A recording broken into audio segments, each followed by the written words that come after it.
जब हम अपनी बुद्धि से छान करके या अपने हिसाब से, अपनी जरूरत के हिसाब से किसी चीज का तर्जुमा करते हैं, अनुवाद करते हैं, विश्लेषण या व्याख्यान करते हैं, वो हमारा व्याख्यान होता है। वो वैसा ही है। उन्होंने कहा है यह बात सच नहीं भी हो सकती है। यहां पर इशारों इशारों में कबीर साहब एक शिक्षात्मक पहलू भी प्रस्तुत कर देते हैं। वो हमको सिखा भी देते हैं, जो यह कहता है कि यह मुझे समझ में आ रहा है, यह मेरी डिवाइस, मेरे ज्ञान का अनुवाद है, मेरा ज्ञान इसमें से यह अर्थ निकाल करके लेकर के आ रहा है, लेकिन यही अर्थ है। ऐसा अगर आपका आग्रह नहीं है तो आप शायद खुले हुए हैं कि जो सम्यक है वो प्रवेश कर जाए। यहां पर ध्यान की श्रेष्ठतम कीमिया वो हमको सिखा देते हैं कि जो भी कुछ मेरे भीतर हो रहा है या मेरे भीतर बाहर हो रहा है, वह मेरे ढांचे के अनुसार हो रहा है, मेरी बनावट के अनुसार हो रहा है, मेरे स्ट्रक्चर के अनुसार हो रहा है। उसे मैं नहीं कर रहा हूं। वैसा करने के लिए, वैसा होने के लिए, वैसा अनुभव करने के लिए मुझे डिजाइन किया गया है। यानी यदि मैं बुद्ध को सुन रहा हूं, कबीर को सुन रहा हूं, तो मेरे भीतर उनका जो अर्थ प्रतिफलित हो रहा है, वह अर्थ मेरे भीतर उपस्थित ज्ञान का परिणाम है। मेरे अंदर जो समझ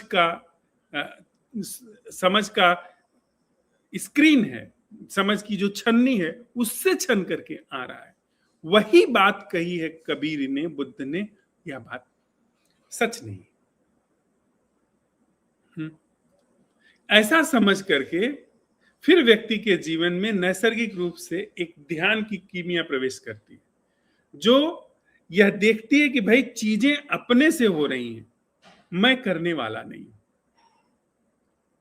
चीजें अपने से घटित हो रही हैं, करने वाला कोई नहीं है, मेरा कोई औचित्य नहीं है। ये जो करने वाला है, जो पहला स्टेप कि चीजें जो मुझे समझ में आ रही हैं, वह वैसा समझने के लिए मुझे डिजाइन किया गया है, वही बात कही जा रही है, यह बात सच नहीं। विवेक सम्मत ढंग से इसे समझा गया। और फिर वही विवेक यह भी कहता है कि जो समझी जा रही है बात, वह समझ अपने से हो रही है, मेरी कोई आवश्यकता नहीं है। यानी वह जो करने वाला है, जो हर चीज के तर्जुमा पर मेरी बनावट में, जिस तरीके से मेरी बनावट है, अपने से चीजें समझ में आ जाती हैं, लेकिन मेरे अंदर एक मैं नामक चीज है जो आग्रह करती है कि मैं समझा, मैं किया। इसकी समझ का घटित हो जाना कि मेरी कोई जरूरत नहीं है, मेरे बिना भी यह जो प्रोग्रामिंग है वो समझ जाती है। ये दूसरा स्टेप, ये ध्यान है, ये ध्यान की नैसर्गिक दृष्टि है। और तीसरी बात कि जो भी समझ में आ रहा है, वैसा समझने के लिए डिजाइन किया गया है।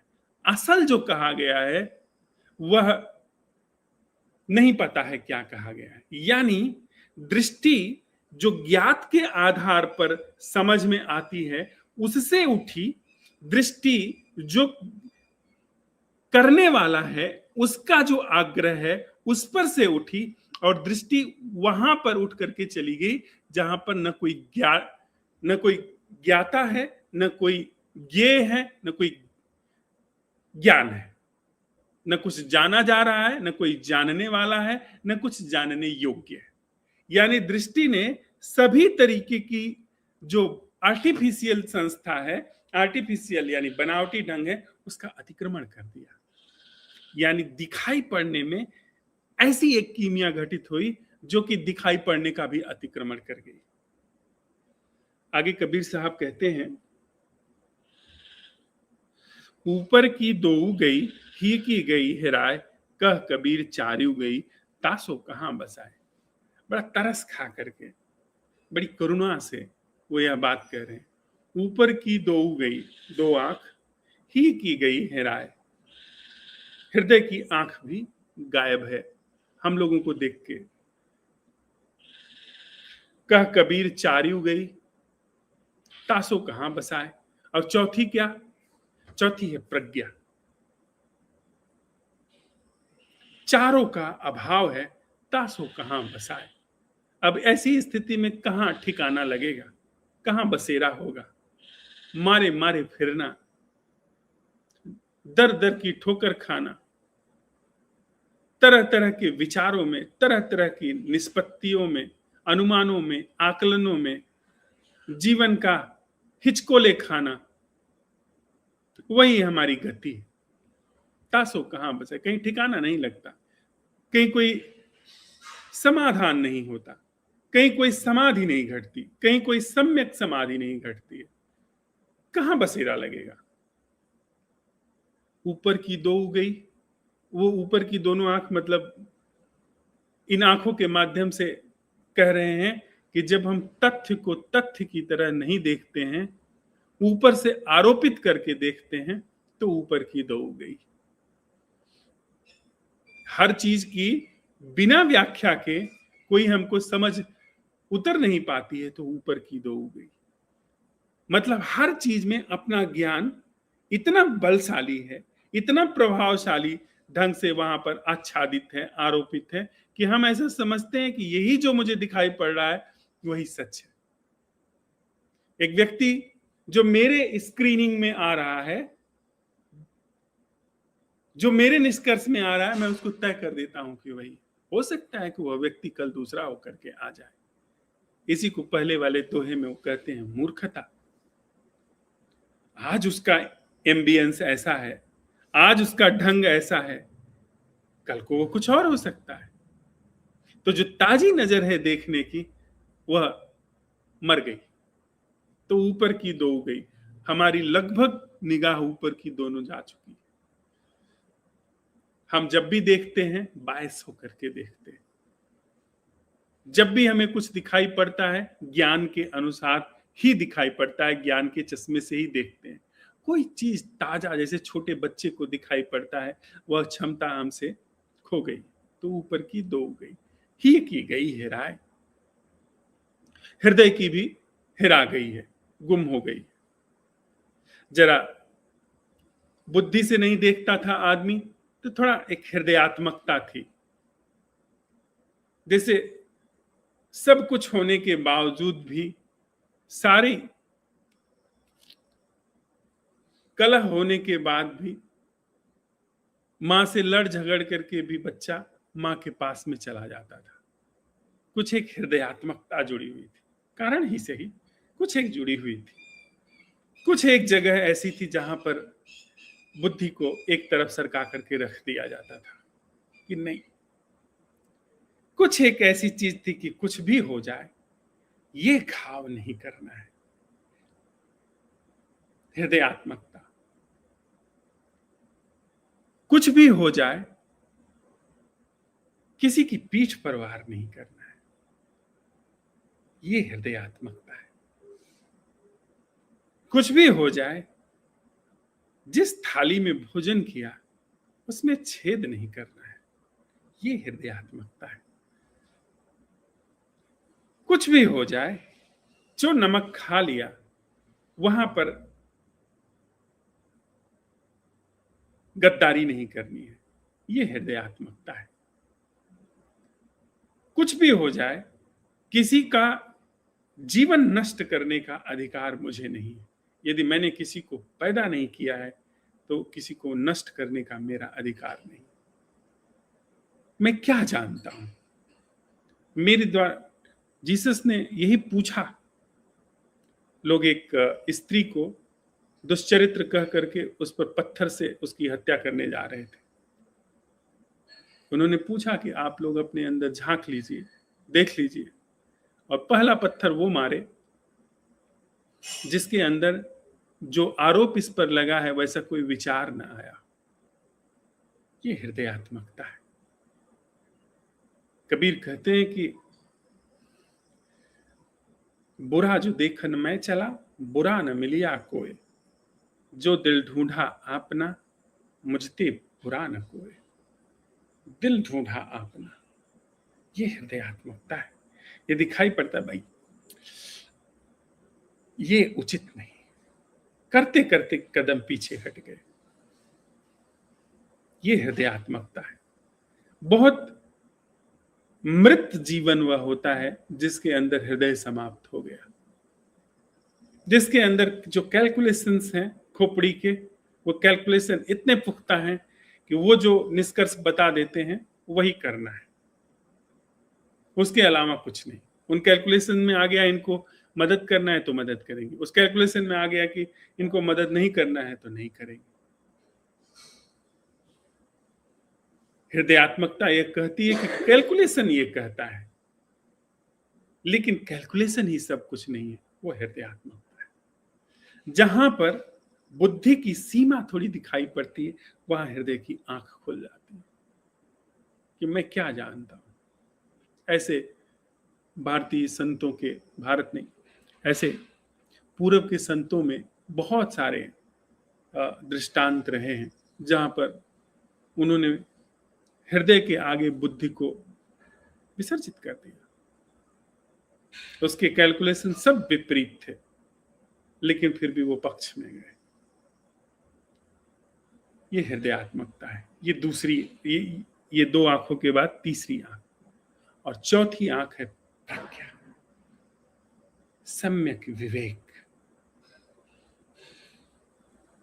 जब आप ये इस बिंदु पर आते हैं कि चाहे मैं जगत का सब कुछ जान गया हूं, चाहे मैं अपने सारे तौर तरीके भी जान गया हूं, फिर भी मैं कुछ भी नहीं जानता, ये है विवेक। शंकर लिखते हैं, रचते हैं कि मैं मन नहीं हूं, मैं बुद्धि नहीं हूं, मैं अहंकार नहीं हूं, मैं चित्त नहीं हूं। और जितनी भी चीजें उन्होंने बुद्धि का इस्तेमाल करके उन्होंने व्याख्या लिखी, चित्त का इस्तेमाल करके उन्होंने व्याख्या लिखी, वो कहते हैं कि नहीं, मैं चित्त नहीं हूं। ये विवेक है। मतलब सत्य जो है वह चित्त नहीं है। चित्त से ही वो लिख रहे हैं, चित्त से ही वो लिपि का इस्तेमाल कर रहे हैं, संस्कृत का।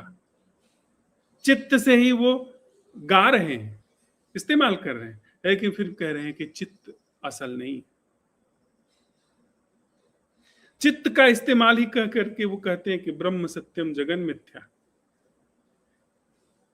लेकिन दृष्टि डाल जाते हैं कि वह जो अपरोक्ष है, जहां पर दृष्टि प्रत्यक्ष और अप्रत्यक्ष दोनों प्रमाणों का अतिक्रमण कर जाए, वह है अपरोक्ष।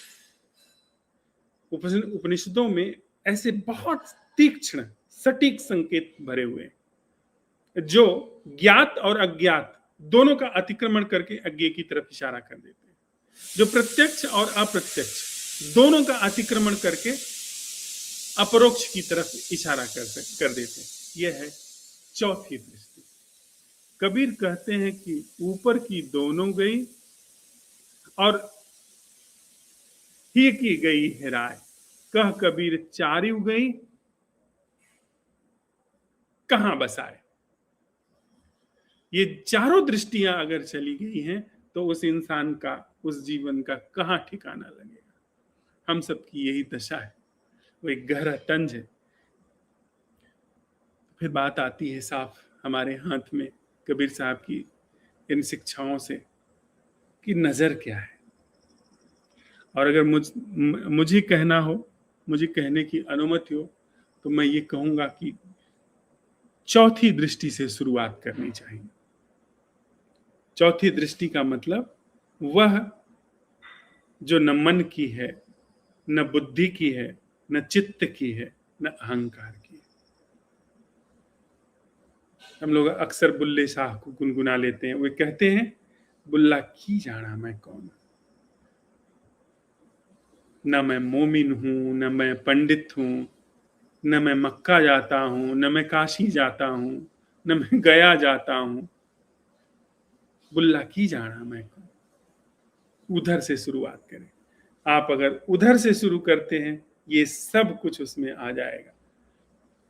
ऊपर की दोनों आ जाएंगी, हिय की बीच की आ जाएगी और विवेक की भी आ जाएगी। विवेक की तो शुरुआत ही कर रहे हैं। तो हम असंभव प्रश्न पर प्रयोग करते हैं जब हम ये सवाल उठाते हैं कि वो देखना क्या है जिसमें मेरी कोई भी भूमिका नहीं, जिसमें ज्ञात की कोई भूमिका नहीं, जिसमें हम ये कहते हैं कि हमें उत्तर नहीं चाहिए, लेकिन वह दृष्टि अवसर पावे, वो दिखाई पड़ना जगह ले। ये चौथी दृष्टि का आवाहन। चौथी दृष्टि में बाकी तीनों दृष्टियां अपने आप सम्मिलित है। न भी हो तो चौथी दृष्टि आप में पूर्ण है, अपने में पर्याप्त। अन्यथा कितना भी गोल दिखाई पड़े हमको कितना भी समझ में आए कि पूरा हो गया है, पर वो एक्चुअल में गुंबद जैसा है। वो वैसा नहीं है जैसा वे कहते पूर्णमद पूर्णमिदम पूर्णात् पूर्णमुदच्यते पूर्णस्य पूर्णमादाय पूर्णमेवावशिष्यते। उनके पूर्ण से पूरा का पूरा पूर्ण बाहर आ जाता है, लेकिन पूर्ण तिल भर भी घटता नहीं। पूरा का पूरा पूर्ण समा जाता है, लेकिन वो उसका अतिरेक नहीं होता, वो बढ़ता नहीं। जो असल पूर्ण है, हमारा आपका पूर्ण क्षुद्र नदी चढ़ी उतराई थोरही धन खल बौराई, कि जरा सा हमारे भीतर ज्ञान क्या हो जाता है, रीढ़ अकड़नी शुरू हो जाती है। जितना ज्ञान बढ़ता जाता है उतनी ही रीढ़ अकड़ती चली जाती है अचेतन में।